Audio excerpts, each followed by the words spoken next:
ደህና ውላችሁ። ስሜ ገብረ ኢየሱስ ንጉሴ ይባላለሁ። የመጣሁት ከወልቃይት ወረዳ ደብረ ማርያም ቀበሌ ነው። እኔ አሁን ፊት 2011 ላይ ከዚህ ተጠምቄ ሄጃለሁ። አሁን መጀመሪያ የተጠመቅኩበት በትግራይ ክልል ኮሌጅ እየተማርኩ እያለሁ ነው። ኮሌጅ እየተማርኩ በትግራይ ክልል ታምሜ ራሴን አላውቅም ነበርኩና ወደዚህ በሰንሰለት ታስሬ ነው የመጣው። ስለዚህ በአባታችን አባ ዮሐንስ ተስፋ ማርያም ጸሎትና በዚህ ገዳም ውስጥ የሚገኙ ጸበሎችና እምነትን ተጠምቄ ለ70 ቀናት አካባቢ ከተጠመቅኩ በኋላ ቅዱስ ገብርኤልን የታሰርኩበትን ሰንሰለትን አስፈትቶ የላከኝ እና ሁላችሁ እልል ብላችሁን አመስግኑልኝ። እኔን እንደደረሰ አምላክ እናንተም ይደረስላችሁ። ሌላው ሁለተኛ በዚህ ኮሌጅ የነበርኩበትን ለአመት ፍቃድ አስፈቅደው ነው እና ያመጡኝ ውጅርዋል መልተው ግን በ2012 ላይ ቢሄድም ሊቀበሉ ያልቻሉም።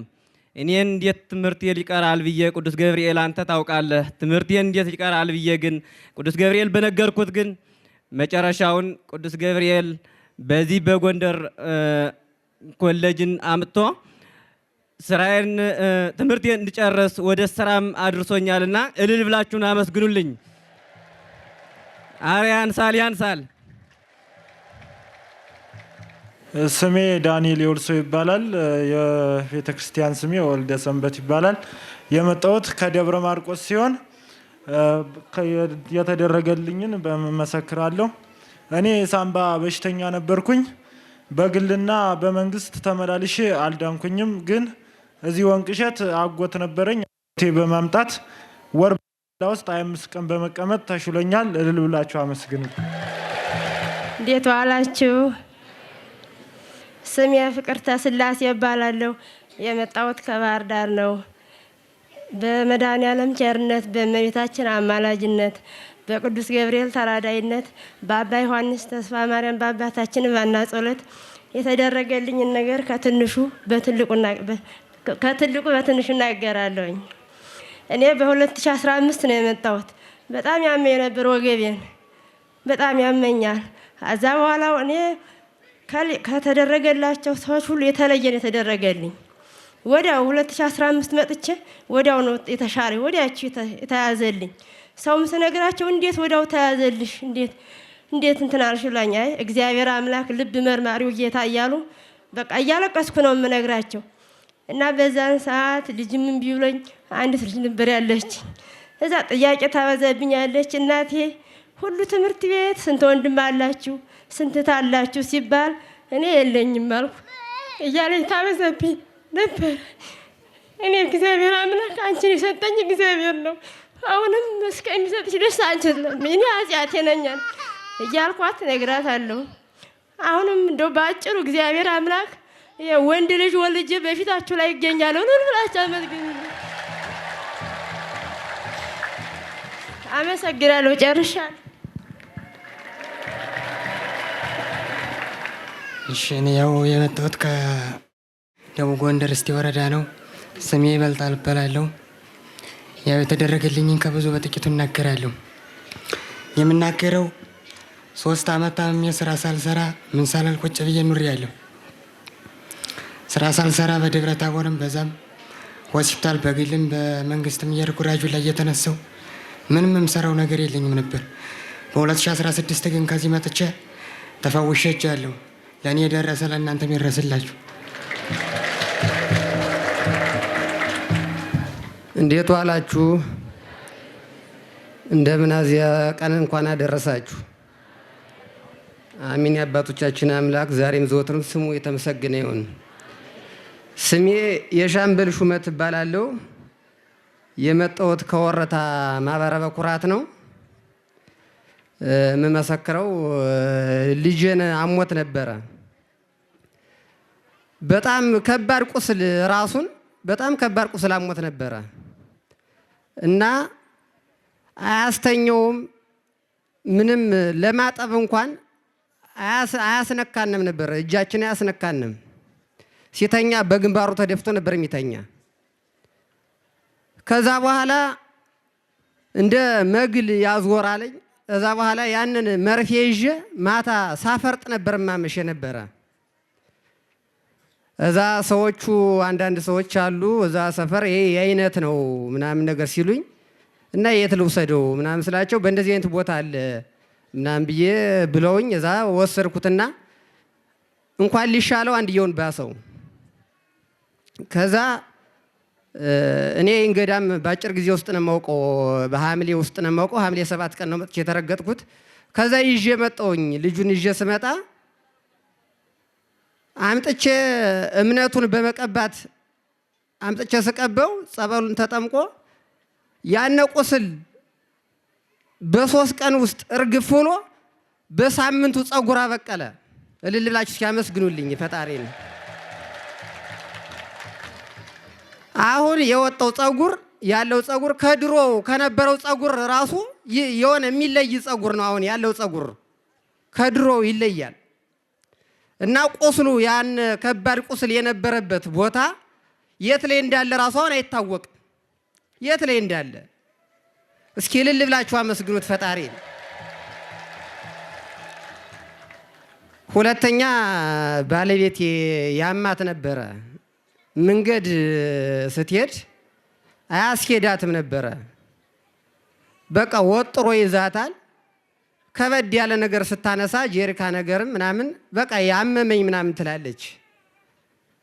እዛ በኋላ ይኸው እዚህ ቦታ ከመጣች በኋላ አሁን ሁሉን ነገር ታነሳለች። ደህና ናት፣ አያማትም፣ ተሽሏት አሁን ተፈውሳለች። እስኪ ፈጣሪን ልልላችሁ አመስግኑልኝ።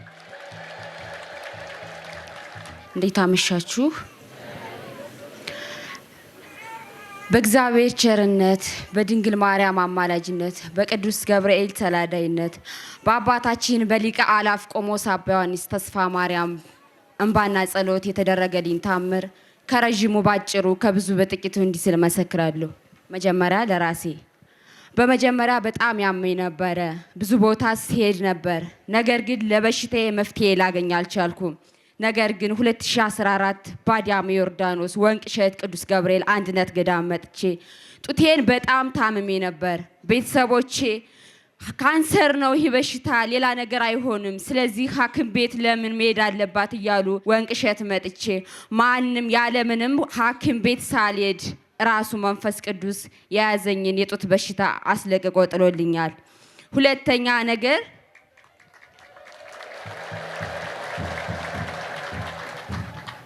ታናሽቴ በመጀመሪያ አሟት ነበር። ሲቀጥል ከባለቤቷ ጋር ተጣልታ ነበር።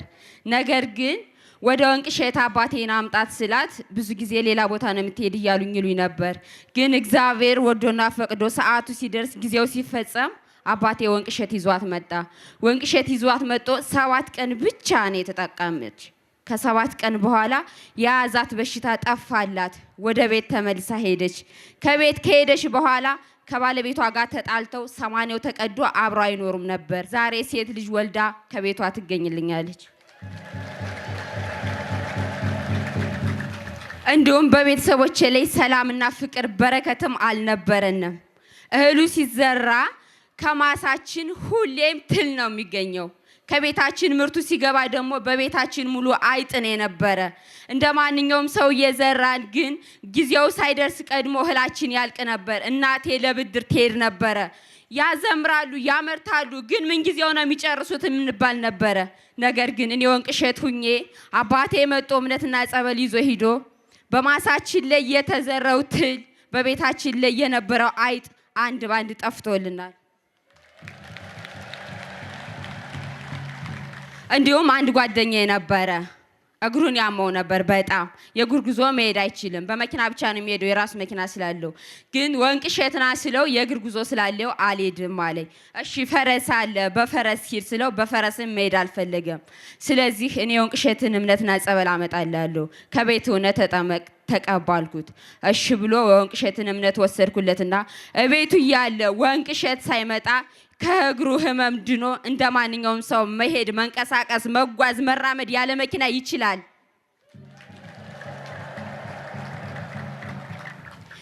እኛ 2015 ላይ ምንም አይነት ነገር ስላልነበረን ጥምቀት በዓል እዚህ እያከበርን የበረከት አገዳ ገዝተን የምንመላበት ብር አልነበረንም። ምንም አይነት ነገር ወንቅሸት እዚህ ጥምቀት እያከበርን ግን የበረከት አገዳ እንኳን ገዝተን የምንመለበት ብር አልነበረም። ምክንያቱም የያዝነው የለም፣ የያዝነው ይበተንብን ነበር። ነገር ግን ወንቅሸት በመምጣት በበረከት ተሞልተን ማንነቴን ስቼ ማንነቴን ረስቼ የነበርኩ ልጅ ጓዜን ይዤ ድኜ 2017 መስከረም 1 ቀን ሲሄድ ወደ ባህር ዳር የት ነው የነበረች? ጸበል ነበራች አይደለ? እንዴት እንደዚህ አምሮባት መጣች? ጸበል የሄደ ሰው ከስቶ ጠቁሮ ይመጣል እንጂ እንዴት እየተባልኩ ለሰፈር ለሀገር መደነቂያ ሆኛለሁ። እልል ብላችሁ አመስግኑልኝ። ወንቅሸት ለእኔ ዶክተሬ ነው። ያለ ምንም ክፍያ 5 ሳንቲም ሳልከፍል ድኜ ተፈውሼበታለሁ። ወንቅሸት ለእኔ ማንነቴን ትቼ የነበረው ወንቅሸት ለእኔ ዩኒቨርሲቲ ነው። እልል ብላችሁ አመስግኑልኝ። ይህን ያደረገ አምላክ ልዑል እግዚአብሔር የተመሰገነ ይሁን። አባታችን ገዳማችን ይጠብቅልን። የአባታችን እድሜ እንደ ሰማይ ከዋክብት እንደምን አደራዋ ያሽፋልን። እንደምን ዋላችሁ። በቅድሚያ እግዚአብሔር አምላክ አባታችን አባ ዮሐንስን ወደዚህ መጥተው ይህን ገዳም መስርተው ሰውን ይህን ሁሉ ሕዝብ በነፍስም በስጋም እንዲፈወስ ላደረገልን ለመድኃኔዓለም ክብር ምስጋና ይስጥልኝ። በመጀመሪያ እኔ እዚህ ቦታ የመጣሁት 2003 ዓመተ ምህረት ነው። 2003 ዓመተ ምህረት ስመጣ በእግሬ እንኳን ከጢስ አባይ ቀርቶ ከቤቴ ወጥቼ ሽንት ቤት መሽናት አልችልም ነበር። አቅሜ በጣም የደከመ ነው። እዚህ ቦታ ግን ከጢስ አባይ አንስቼ እስከዚህ ስንቄን ራሴ ተሸክሜ ነው የመጣሁት የመጀመሪያ ስመጣ። ከዛ በኋላ የሚያመኝ የነበረው ጀርባዬ ላይ እንደ ሴት ልጅ እያማጥኩ ነበር የምኖረው። ከዛ በኋላ እዚህ መጥቼ ግን በህልሜ ተኝቼ በአራተኛው ቀን 3 ቀን ተሰብዬ በአራተኛው ቀን 2 ቀያዮች ሰዎች በኦሬንጦ ክሰል የተጋጋመ ክሰል ሲያወጡልኝ አየሁኝ።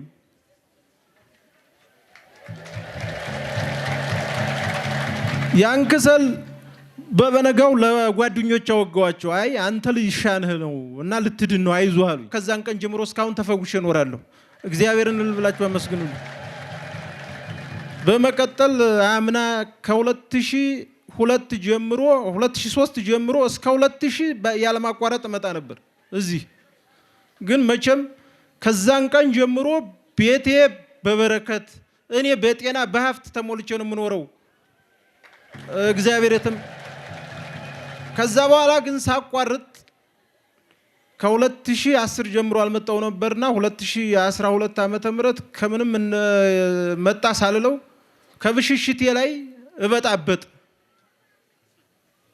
አበጠ። ከዛ በኋላ ሽንቴን በቃ በውል ተቆጣጥሬ መሽናት አልችልም። ፈጣሪ ነው የሚያውቀው።